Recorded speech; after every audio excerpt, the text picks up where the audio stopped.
Vote بیداری کی بات آئی، میں ووٹ دینے کی بات نہیں کرتا، لیکن ووٹر لسٹ کو صحیح کرنا اور اس کو صحیح کروانا یہ آپ کی ذمہ داری ہے، ہماری ذمہ داری ہے۔ اگر اس ذمہ داری کو ہم نے ادا نہیں کیا آج کی تاریخ میں تو ہم مجرم ہوں گے، سمجھ لیجئے یہ جرم ہمارے اوپر آئے گا، نسلیں معاف نہیں کریں گے۔ آپ کو بیدار ہونا ہے، قربانی دینی ہے، جدوجہد کرنی ہے، کوشش کرنی ہے۔ کوئی ایک بچہ بچی جو عمر ہو چکی ہے اور اس کو انکلوڈ ہونا ہے اس لسٹ میں، تو وہ بچنا نہیں چاہیے۔ لسٹ ٹھیک کرائیے، جس کا انتقال ہو گیا اس کا نکلوائیے، وہ رہنا نہیں چاہیے۔ جو نہیں چڑھا ہے وہ چڑھ جانا چاہیے۔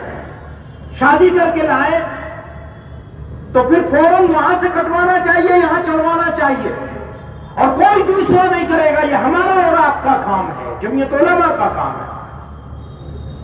اگر ہم یہ دعویٰ کرتے ہیں کہ ہمارا تعلق جمعیت علماء سے ہے، یا تو کام کر لیجئے یا ہٹ جائیے۔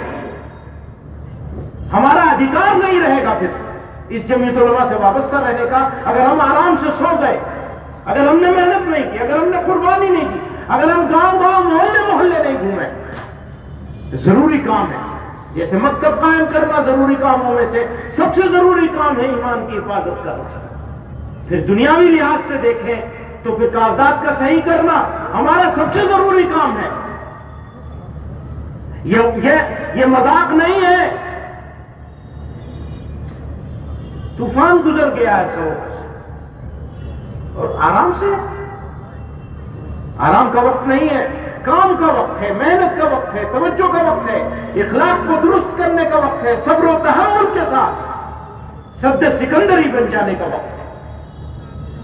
جو صبر نہیں کر سکتا وہ شکر بھی نہیں کر سکتا۔ بے شمار نعمتیں پروردگار عالم نے اس سرزمین پر ہم کو عطا کی۔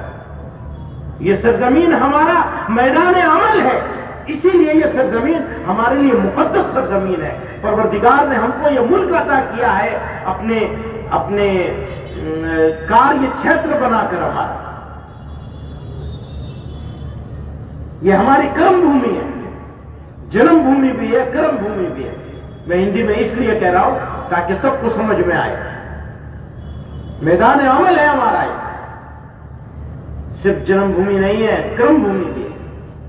ہمیں کرم کرنا ہے، کام کرنا ہے، آرام سے نہیں بیٹھنا ہے۔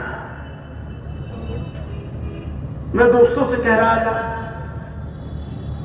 کہ سن 68 میں، غالباً سن 68 کی بات ہے، میں تو سن 67 میں پیدا ہوا،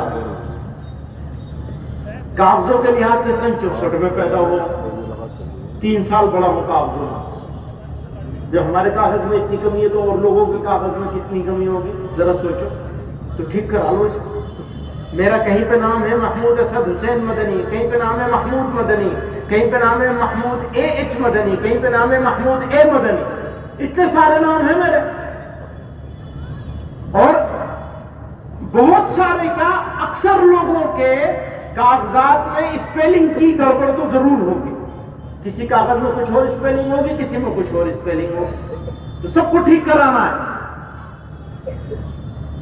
اپنے کاغذوں کو ٹھیک کرانا چاہیے۔ تو میں یہ کہہ رہا تھا کہ سن 68 کی بات ہے، غالباً بنگال کا فساد ہوا تھا۔ ہمارے حضرت رحمت اللہ علیہ نے اس سال نہ اعتکاف کیا تھا، نہ رمضان کا نظام چلایا تھا، بلکہ وہاں ریلیف کا کام کیا تھا بنگال میں۔ اور وہ رکشے پہ بیٹھ کے، وہ ہاتھ رکشہ چلتا ہے وہاں جس میں سامان لے جایا جاتا ہے، مولانا طاہر صاحب رحمت اللہ علیہ اور ہمارے حضرت رحمت اللہ علیہ دونوں لوگ اس سے گاؤں گاؤں جاتے تھے ریلیف کا سامان لے کر کے کام کرنے کے لیے۔ تو یہ کام چل رہا ہے اس وقت اس کا، تو کیوں نہ ہم لوگ اس سال رمضان کا سارا اپنا نظام جو ہے اس سال مؤخر کر دیں اور اس کام پہ نکل جائے۔ اگر اس کو ضروری سمجھتے ہیں تو ہمیں یہ بھی کرنا چاہیے۔ کر سکتے ہیں ہم لوگ یا نہیں کر سکتے؟ سب لوگوں سے سوال ہے میرا، یہ کر سکتے ہیں یا نہیں کر سکتے؟ لوگ آرام سے بیٹھے ہوئے، بھیا ہاتھ تو اٹھا دو، کرنا نہ کرنا کم سے کم ہاتھ تو اٹھا دو۔ لوگ ہاتھ اٹھانے کے لیے تیار نہیں ہے، اس لیے کہ کرنے کی نیت نہیں ہے۔ کوئی نہیں کہہ رہا ہے کرنے کے لیے کہ آپ رمضان چھوڑ دیجئے، رمضان میں اپنا روزہ رکھ کر کے بھاگیے گاؤں گاؤں گلی گلی، لیکن کام تو کرنا ہی پڑے گا۔ کچھ تو کریے، کچھ تو کریے، کچھ تو کرائیے۔